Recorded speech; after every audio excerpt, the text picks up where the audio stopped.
Hi all, welcome to ಕೋಸಿಸಸ್ cooking channel. So ಬನ್ನಿ, ಇವತ್ತು ನಾನು ಚಿಕನ್ ರೆಸಿಪಿ ಮಾಡ್ತಾಯಿದ್ದೀನಿ. ಇದು ಪೆಪ್ಪರ್ ಚಿಕನ್ನು ತುಂಬಾ ಟೇಸ್ಟಿಯಾಗಿರುತ್ತೆ. ಸೊ ಬಾಯಿ ಚಪ್ಪರಿಸ್ಕೊಂಡು ತಿಂತಾರೆ, ಮತ್ತೆ ಮತ್ತೆ ಮಾಡಿಕೊಡಿ ಅಂತ ಕೇಳ್ತಾರೆ, ಅಷ್ಟು ಟೇಸ್ಟಿಯಾಗಿರುತ್ತೆ. ಸೊ ನೀವು ಒಂದು ಟ್ರೈ ಮಾಡಿ ನೋಡಿ ಹೇಗಿದೆ ಅಂತ ಹೇಳಿ. ಸೊ ಅದನ್ನು ಹೇಗೆ ಮಾಡೋದು ಅಂತ ಹೇಳ್ತೀನಿ. ಇವಾಗ ಒಂದು ಕೆ ಜಿಯಷ್ಟು ಚಿಕನ್ನ ನಾನು ತೊಳ್ಕೊಂಡು ಇಟ್ಟಿದ್ದೀನಿ. ಸೊ ಅದಕ್ಕೆ ಸ್ವಲ್ಪ ಸಾಲ್ಟು, ಸ್ವಲ್ಪ ಅರಿಶಿನ, 1 ಸ್ಪೂನ್ ಆಗುವಷ್ಟು ಚಿಲ್ಲಿ ಪೌಡರು, ಸೊ 1/2 ಸ್ಪೂನ್ ಆಗುವಷ್ಟು ಕರಿಮೆಣಸಿನ ಪುಡಿ, ಪೆಪ್ಪರ್ ಪೌಡರು. ಸೊ ಇದೆಲ್ಲನೂ ಹಾಕ್ಬಿಟ್ಟು ಚೆನ್ನಾಗಿ ಮಿಕ್ಸ್ ಮಾಡಬೇಕು. ಇದಕ್ಕೆ ಅರ್ಧ ನಿಂಬೆಹಣ್ಣು ಕೂಡ ಹಾಕಿ ಮಿಕ್ಸ್ ಮಾಡಬೇಕು. ಸೊ ಇದೆಲ್ಲನೂ ಮಿಕ್ಸ್ ಆದಮೇಲೆ ಇದನ್ನು ಒಂದು 1/2 ಅವರ್ ಮ್ಯಾರಿನೇಟ್ ಮಾಡೋಕ್ಕೆ ಬಿಡಬೇಕು. ಸೊ ಇಲ್ಲಿ ನಾವು ಒಂದು ಬಾಣಲಿಗೆ ಎಣ್ಣೆನ ಹಾಕಿ ಅದಕ್ಕೆ ಸ್ವಲ್ಪ ಕರಿಬೇವು ಹಾಕ್ತಾಯಿದ್ದೀನಿ. ಸ್ವಲ್ಪ ಜಾಸ್ತಿನೇ ಕರಿಬೇವು ಹಾಕ್ಕೊಂಡ್ರೆ ಟೇಸ್ಟಿಯಾಗಿರುತ್ತೆ. ಸೊ ಕರಿಬೇವು ಹಾಕಿ ಸ್ವಲ್ಪ ಈರುಳ್ಳಿ ಹಾಕ್ತಾಯಿದ್ದೀನಿ. ಈರುಳ್ಳಿ, 2 ಮೆಣಸಿನ್ಕಾಯಿ ಅದ್ರ ಜೊತೆಗೆ ಹಾಕ್ತಾಯಿದ್ದೀನಿ. ಸೊ ಇದೆಲ್ಲನೂ ಚೆನ್ನಾಗಿ ಫ್ರೈ ಮಾಡೋಣ.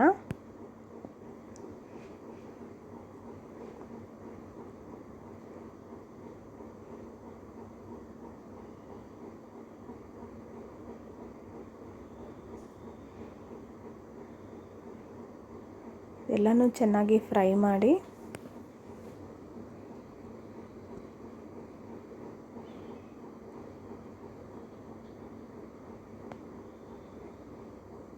ಇದು ಫ್ರೈ ಆದಮೇಲೆ ಇದಕ್ಕೆ ನಾವು ಇವಾಗ ಸ್ವಲ್ಪ ಜಿಂಜರ್ ಗಾರ್ಲಿಕ್ ಪೇಸ್ಟ್ ಹಾಕ್ತಾಯಿದ್ದೀನಿ. 1 ಸ್ಪೂನ್ ಆಗೋಷ್ಟು ಹಾಕ್ತಾಯಿದ್ದೀನಿ. ಸೊ ಇದನ್ನು ಕೂಡ ಹಸಿ ಸ್ಮೆಲ್ಲು ಹೋಗೋವರೆಗೂ ಚೆನ್ನಾಗಿ ಫ್ರೈ ಮಾಡ್ಕೊಬೇಕು.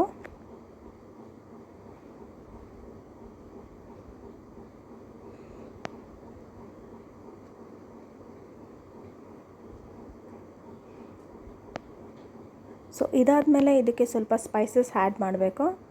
ಸೊ ನಾನು ಧನಿಯಾ ಪೌಡರ್ನ 1 ಸ್ಪೂನಷ್ಟು ಹಾಕ್ತಾಯಿದ್ದೀನಿ. ಅದ್ರ ಜೊತೆಗೆ ಸ್ವಲ್ಪ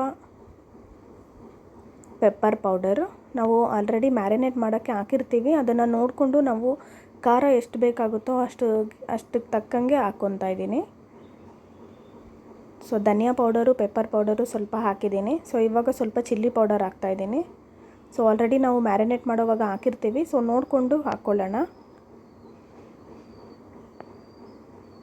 ಸೊ ಇದ್ರ ಜೊತೆಗೆ ನಾನು ಸ್ವಲ್ಪ ಗರಂ ಮಸಾಲೆ, ಇದನ್ನು 1/2 ಸ್ಪೂನ್ ಆಗುವಷ್ಟು ಹಾಕ್ತಾಯಿದ್ದೀನಿ.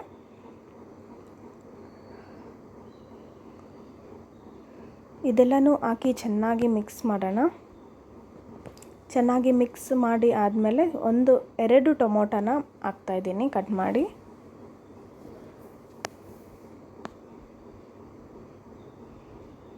ಸೊ ಟೊಮೊಟೊ ಎಲ್ಲ ಸ್ಮೂತಾಗಿ ಸ್ಮ್ಯಾಶ್ ಆದಮೇಲೆ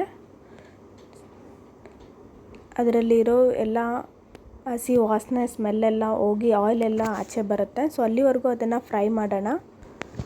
ಇವಾಗ ನಾನು ಮ್ಯಾರಿನೇಟ್ ಮಾಡಿದಂತಹ ಚಿಕನ್ ಎಲ್ಲನೂ ಅದರೊಳಗೆ ಹಾಕ್ಕೊಳ್ತಾ ಇದ್ದೀನಿ. ಸೊ ಇದು 1/2 ಅವರ್ ಮ್ಯಾರಿನೇಟ್ ಆಗಿದೆ. ಸೊ ಇದೆಲ್ಲನೂ ಅದರೊಳಗೆ ಹಾಕ್ಕೊಂಡು ಚೆನ್ನಾಗಿ ಮಿಕ್ಸ್ ಮಾಡ್ತಾಯಿದ್ದೀನಿ.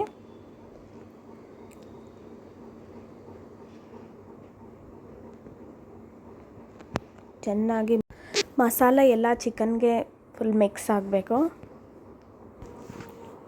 ಸೊ ಎಲ್ಲನೂ ಮಿಕ್ಸ್ ಮಾಡಿ ಆದಮೇಲೆ ನಾವು ಇದನ್ನು ಕುಕ್ ಆಗೋಕ್ಕೆ ಬಿಡಬೇಕು. ಇದು ಒಂದು 15 to 20 ಮಿನಿಟ್ಸ್ ಅದು ಹಾಗೆ ಬೇಯೋಕ್ಕೆ ಬಿಡಬೇಕು. ಸೊ ನೀರಿನ ಅಂಶ ಎಲ್ಲ ಅದೇ ಬಿಟ್ಕೊಳ್ಳುತ್ತೆ. ಸೊ ನಾವು ವಾಟರ್ ಏನೂ ಆ್ಯಡ್ ಮಾಡೋ ಅವಶ್ಯಕತೆ ಇಲ್ಲ ಇದಕ್ಕೆ. ಸೊ ನೀವೇ ನೋಡ್ಬೋದು ಎಷ್ಟು ಜ್ಯೂಸಿಯಾಗಿ, ಎಷ್ಟು ಚೆನ್ನಾಗಿ ಆಗಿದೆ ಅಂತ. ಸೊ ಇದು ಟೇಸ್ಟ್ ಮಾತ್ರ ತುಂಬಾ ಚೆನ್ನಾಗಿರುತ್ತೆ. ನೀವು ಒನ್ಸ್ ಮಾಡಿಕೊಂಡ್ರೆ ಪದೇ ಪದೇ ಮಾಡ್ಕೊತೀರ, ಅಷ್ಟು ರುಚಿಯಾಗಿರುತ್ತೆ. ಸೊ ಒಂದೇ ಥರ ಚಿಕನ್ ಐಟಮ್ಸು ನೀವು ಮಾಡ್ತಾ ಇರ್ತೀರ ಮನೆಯಲ್ಲಿ. ಸೊ ಇದನ್ನು ಒಂದ್ಸಲ ಟ್ರೈ ಮಾಡಿ ನೋಡಿ, ತುಂಬಾ ಚೆನ್ನಾಗಿದೆ. ಬಾಯಿ ಚಪ್ಪರಿಸಿ ತಿಂತಾರೆ. ಸೊ ಅಷ್ಟು ರುಚಿಯಾಗಿರುತ್ತೆ. ಇದೇ ಥರ ಟೇಸ್ಟಿ ಹೆಲ್ತಿ ರೆಸಿಪೀಸ್ಗೋಸ್ಕರ ನಮ್ಮ ಚಾನಲ್ಗೆ ಸಬ್ಸ್ಕ್ರೈಬ್ ಮಾಡಿ, ಲೈಕ್ ಮಾಡಿ, ಶೇರ್ ಮಾಡಿ. Thanks for watching.